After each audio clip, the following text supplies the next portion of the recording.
Good evening, ladies and gentlemen. My name is Elyane Halpern, and I'm a mother, single mother, of 3 gorgeous children. We are fed service users. I agreed to speak to you tonight because I believe it is so important for people to understand the reality of life for someone like me and the monumental difference that the Fed makes to my family. Without it, I dread to imagine where we would be. But let me go back.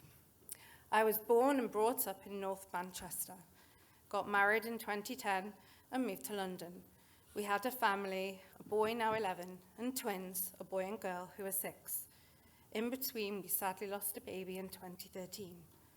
Unfortunately, it was not a happy marriage. And in 2020, my former husband and I separated and subsequently divorced in 2021. Life has been a struggle for a long time. My oldest son, Yehuda, has autism and ADHD, and his younger brother, Mordechai, has very similar difficulties. Though not yet diagnosed, I don't need a doctor to tell me what the outcome of his eventual assessment will be.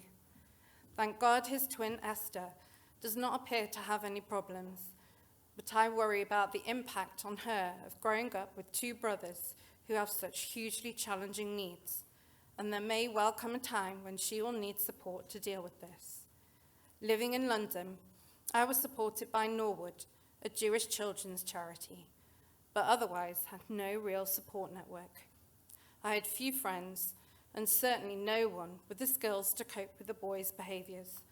I was suffering massive anxiety and strain, and I knew I had to move back home for the comfort and support of my parents living nearby. Of course, I also needed to replace the professional support I had from Norwood and was signposted to the Fed.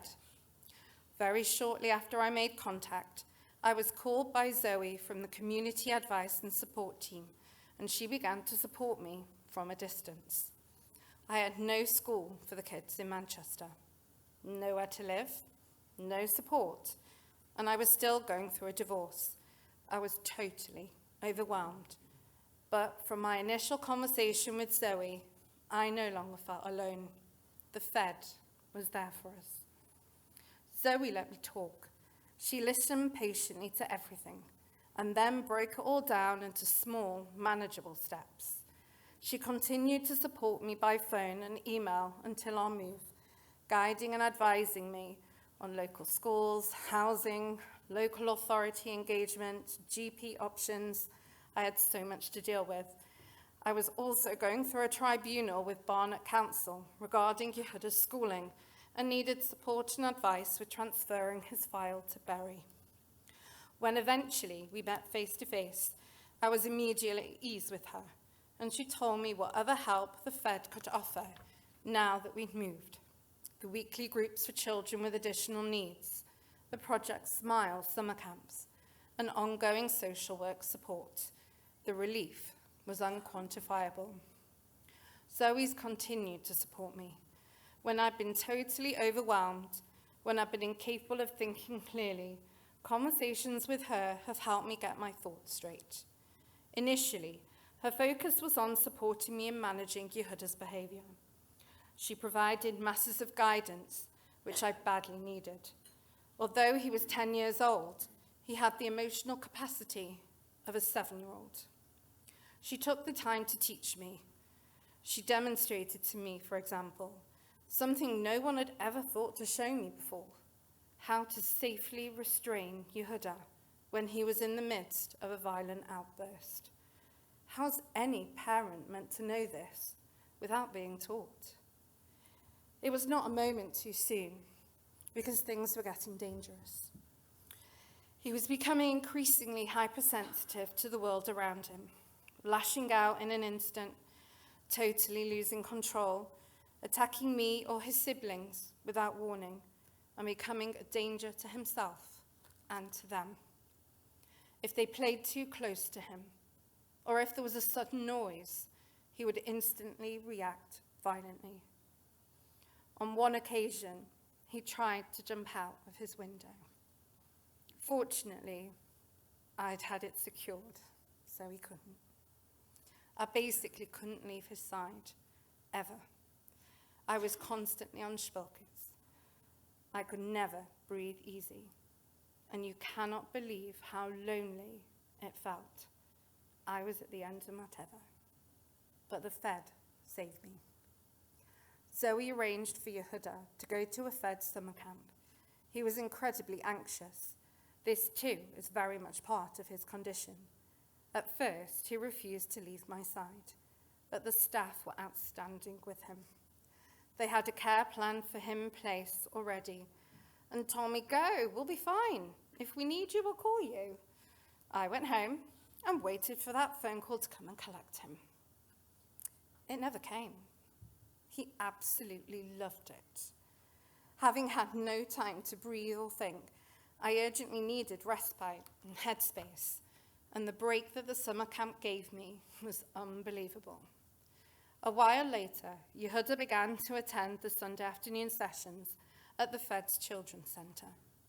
These too have been amazing for him and for us as a family. One of the staff created a program tailored specifically to increase his emotional awareness and understanding. I've seen him mature so much and become far more able to regulate his emotions and behavior. I don't need to step in every time he becomes anxious or upset.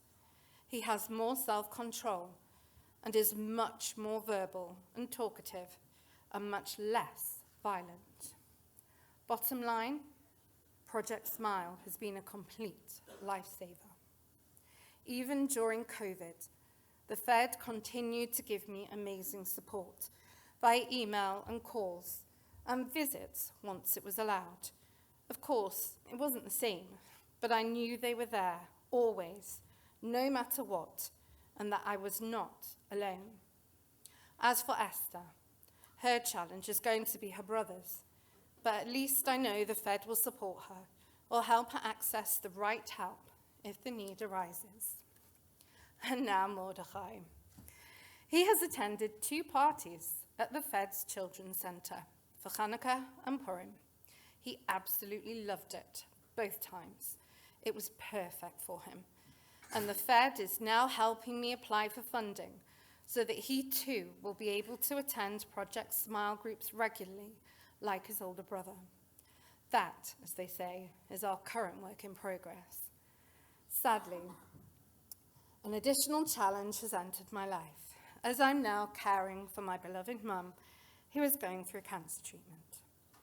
Alongside everything else, this is unbelievably challenging. But knowing that there is someone at the end of the phone at the Fed keeps me going. Someone who will be a sounding board when it gets too much and I need to rant and cry.